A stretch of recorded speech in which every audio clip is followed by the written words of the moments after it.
agama ini. Agama itu kan apalagi Muslim ya, Islam gitu ya. Katanya rahmatan lil alamin, harusnya kan membuat damai, membuat senang, membuat semua bukan manusia aja ya, alam semesta semua baik-baik aja gitu ya. Kenapa kok belakangan ini amarah gitu ya, belum hoax gitu, terus saling provokasi dan sebagainya. Itu yang makin bikin saya resah gitu ya. Maka kalau ada pencerahan melalui media sosial dari kiai-kiai dari NU itu saya menikmati sekali, karena banyak sekali pencerahan yang menjawab apa-apa yang kelihatannya dogmatis gitu ya, terus bikin orang jadi fanatis terhadap satu hal gitu ya, itu jadi punya pembanding gitu. Kita diajak berpikir terus gitu ya. Kalau di Indonesia ini yang kita sering lihat adalah kenyataan bahwa musik dianggap sebagai hiburan. Hiburan buat joget, buat nostalgia dan sebagainya gitu ya. Tapi sebenarnya di negara-negara industri maju, musik itu sudah lama sekali dimanfaatkan sebagai alat pendidikan. Betul. Kemudian belakangan alat terapi. Bayangkan itu di rumah sakit ada beberapa yang bidang terapi musik itu udah mulai banyak gitu. Dan itu saintifik, bukan ngarang gitu ya. Balik ke pendidikan, itu di sekolah-sekolah di negara-negara maju itu, kenapa musik ada di sekolah, dan khususnya musik klasik barat ya. Di Jepang, di Korea, di Cina segala macam yang sekarang maju-maju gitu. Karena mereka bilang bahwa kita punya musik tradisi kita yang luhur, kita pertahankan. Tapi untuk kepentingan pendidikan, sebagai alat pendidikan, musik klasik barat itu punya kelebihan. Satu, dia tertulis, ada tradisi tulis, bukan tradisi oral dalam penyampaiannya. Nah, jadi di dalam not balok itu dari komponis menulis 300 tahun yang lalu gitu, sampai sekarang nggak ada yang berubah. Titik satu aja nggak dibaca itu udah salah gitu. Jadi ada salah benar, presisi dalam mengeksekusi notasi, tetapi juga pada saat yang bersamaan si anak didik itu dibiasakan mengeksekusinya tapi dengan interpretasi, dengan penghayatan, dengan imajinasi, dengan rasa estetika, keindahan. Nah, kalau orang terbiasa digugah rasa keindahan, saling welas asih gitu ya, kemudian ya keindahan lah gitu, tetapi pada saat yang bersamaan harus presisi, disiplin gitu ya. Itu yang sekarang membentuk bangsa-bangsa unggul itu ya, tadi saya sebutkan. Membawa musik itu seperti membantu kita mendekatkan diri dengan Yang Maha Kuasa gitu. Saya punya kebiasaan setiap sore itu selalu nggak boleh kerja gitu, jam 5 sampai jam 6 sampai maghrib gitu, saya letakkan semua pekerjaan, saya enjoy, ngasep sedikit, cerutu, kemudian lihat langit, itu sambil dengar musik. Nah, itu sering kali saya mendapatkan satu ekstasi gitu, keindahan, rasa kesukacitaan gitu ya. Entah kadang-kadang burung lewat terus awan lagi indah gitu, itu yang keluar tuh zikir. Ini di dalam hati, bukan soal saya mau bicara saya soleh apa enggak sama sekali. Saya cuma mau berbagi bahwa habis sholat zikir oke, tapi nggak ada yang lebih nikmat buat saya zikir yang keluar spontan gitu. Misalnya, indah sekali, aduh, Allahu Akbar, Subhanallah, apa segala macam, Masya Allah segala macam, itu spontan gitu karena rasa terima kasih dan kebesarannya Maha Kuasa. Itu musik yang bantu saya. Betul. Iya, memang itu tadi kan. Jadi musik itu suara kebenaran yang membangkitkan hati untuk menuju Allah yang Maha Benar. Itu kata Zunnun Al-Misri, itu dahsyat sekali. Jadi kalau di dalam fikih memang ada perbedaan pendapat bahwa ada yang mengatakan musik itu haram, tapi ada juga yang mengatakan ya boleh-boleh aja. Ada yang kemudian membuat syarat selama musiknya itu tidak menyebabkan orang berbuat maksiat, maka itu boleh. Tapi kalau musiknya itu mengantarkan kita justru kepada ketenangan batin, merasakan spiritualitas yang kalau dalam dunia tasawuf itu disebut zauk. Zauk itu perasaan ekstasi seperti itu. yang kemudian bisa melahirkan intuisi-intuisi baru, inspirasi baru yang dialami oleh kaum spiritualis itu. Ketika mereka kalau istilahnya itu berkholwat lah, kholwat, menyendiri dan lain sebagainya. Nah, kalau di dunia musik tentu saya percaya bisa dirasakan memang oleh orang-orang yang mendalami itu. Gitu. Jadi dahsyat sebetulnya, tidak seperti yang dibayangkan, apalagi dengan alasan haram, karena nanti bisa mengantarkan pada maksiat. Saya bilang nggak ada musik mengantarkan ke maksiat. Yang ada orang niat maksiat sambil dengerin musik. Nah, ya kan? Mana ada orang dengerin musik itu kemudian berbuat maksiat. Beda konteksnya, Gey. Beda. Yang ada itu memang niat berbuat maksiat sambil dengerin musik. Ya niat mabuk, niat pakai narkoba sambil dengerin musik, masuk ke diskotik, itu lain lagi ceritanya. Kalau kita mendengar, saya secara pribadi penikmat musik. Bukan cuma musiknya, kadang-kadang lirik-liriknya juga saya perhatikan. Makanya di Indonesia ini saya lirik-liriknya Ebit GAD itu luar biasa saya hayati. Lirik-liriknya siapa, Bang Iwan Fals juga itu juga saya hayati dan lain sebagainya. Tapi jadi, masih tetap ada aja yang mengharamkan musik. Ya saya tuh masih berkenaan dengan musik dan agama ya. Sejak tahun 2000 saya ada satu keinginan untuk memasyarakatkan musik dalam konteks pendidikan, musik sebagai alat pendidikan. Maka disponsori oleh satu perusahaan gitu, akhirnya kita bisa datang ke kampus-kampus, ke sekolah-sekolah bahwa musik, memperkenalkan musik gitu ya, apresiasi musik gitu. Umumnya disambut gembira, hanya satu, tiba di satu kampus, ada kampus tertentu lah gitu ya. Pasti akrab lah soal itu ya. Kita lagi latihan, tiba-tiba ada yang tempel itu tulisan-tulisan di tembok, jangan nonton konser ini, kafir.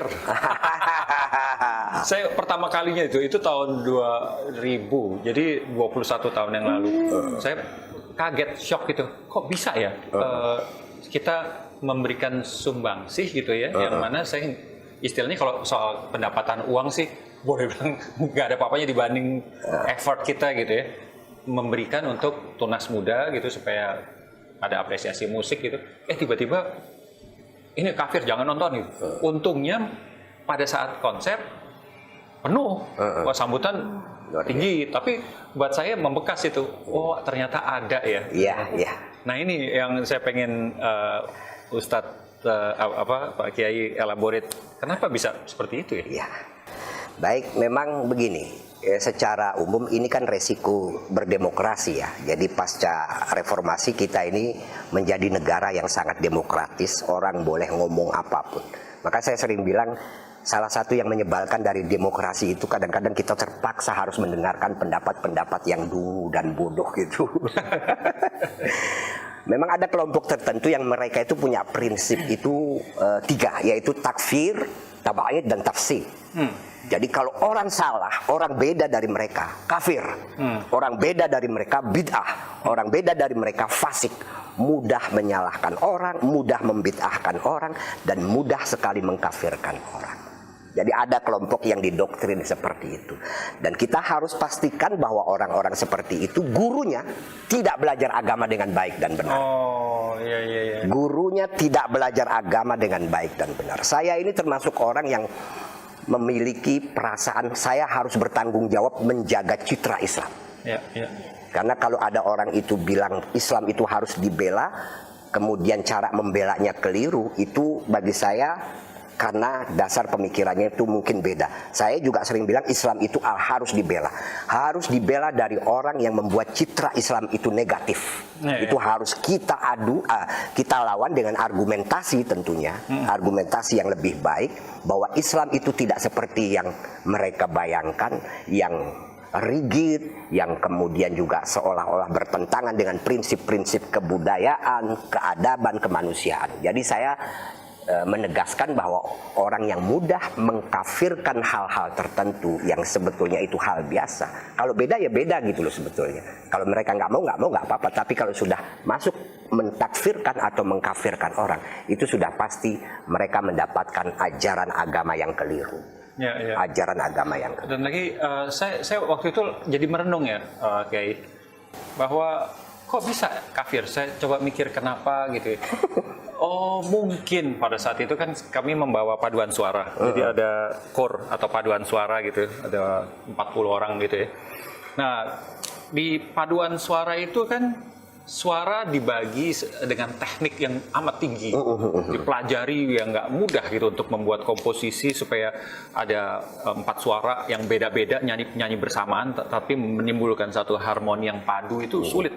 Setelah sulit mengkomposisinya, membuatnya, tidak mudah juga untuk mengeksekusinya, menyanyikannya. Betul. Nah, setelah dengan sangat baik, rupanya anggapan saya kebanyakan orang dengar bentuk menyanyi bersama ditata, bukan secara nyanyi rame-rame gitu, tapi ditata dengan teknik vokal yang benar. Itu mungkin dulunya banyak mereka dengar di gereja mungkin, atau jadi soundnya gerejani gitu ya. Betul. Jadinya langsung kalau bentuk begitu gerejani sama dengan Kafir. Kristen kafir. Sama juga pohon cemara itu Kristen. Nah saya mikir, padahal katakanlah ini bicara umat Kristiani gitu ya, yang lagu-lagu Natal, lagu religi mereka gitu, itu kan indah-indah, bagus-bagus gitu ya. Tapi dibuat umumnya 1000 tahun lebih setelah Yesus Nabi Isa wafat.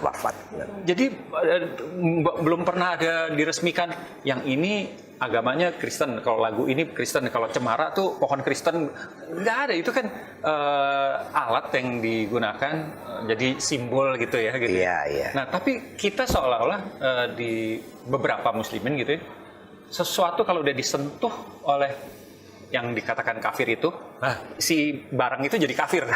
Seolah-olah gitu. Nah terus saya makin resah lagi, ketemu ada seorang pastor gitu ya, dia mau menyiarkan agamanya gitu dengan gamelan. Wow, aku bilang besok gamelan bisa bilang kafir. Itu gimana? Ya begini. Dasarnya itu harus orang itu bisa memahami prinsip jurisprudensi Islam. Ya. Jadi di dalam Islam itu ada kategori-kategori yang tidak bisa berubah dan yang bisa berubah. Ada kategori yang istilahnya kalau pakai bahasa teknis itu al-ma'lum minad dini bid-darurah.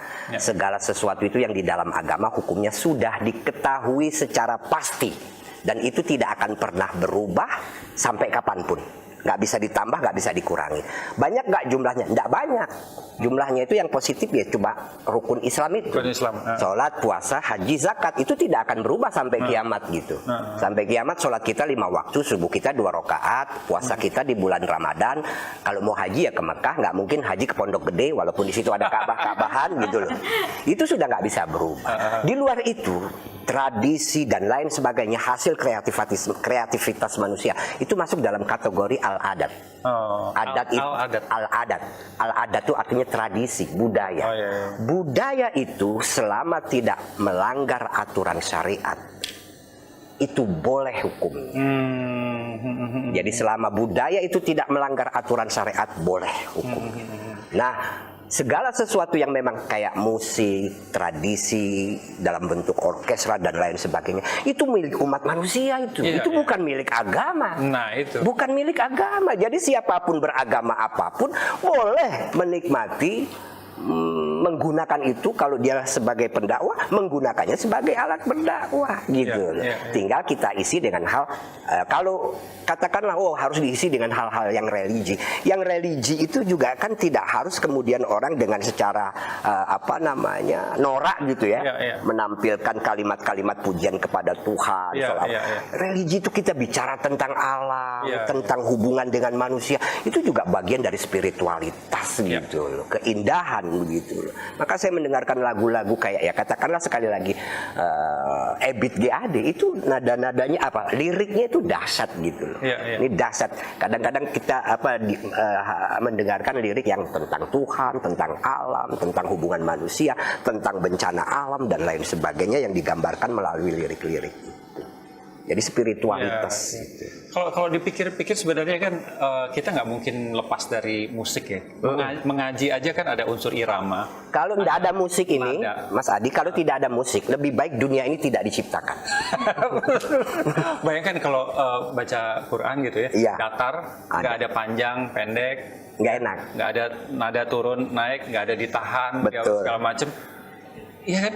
Kalau dipikir azan gitu, Iya. di azan nggak mungkin kan kita dengar Allahu Akbar, Nggak ada. datar gitu, Allahu Akbar, ada keindahan, ada Keindahan estetika di suara. situ, kan, ya, Betul, yang betul.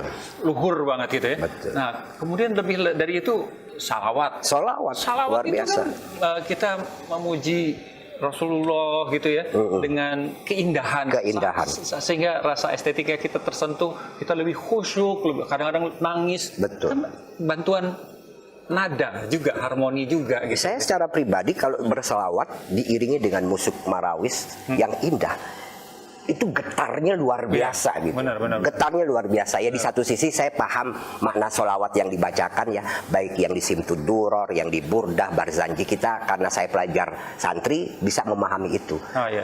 Keindahan liriknya, nah apa namanya, kalimat-kalimat yang ada itu, apalagi ketika memuji Nabi. Nah, keindahan itu akan luar biasa lagi kalau ada iringan musik yang juga luar biasa. Maka suatu saat kalau Mas Adi pingin konser bikin solawat yang diiringi dengan orkestra, saya yakin itu akan luar biasa gitu.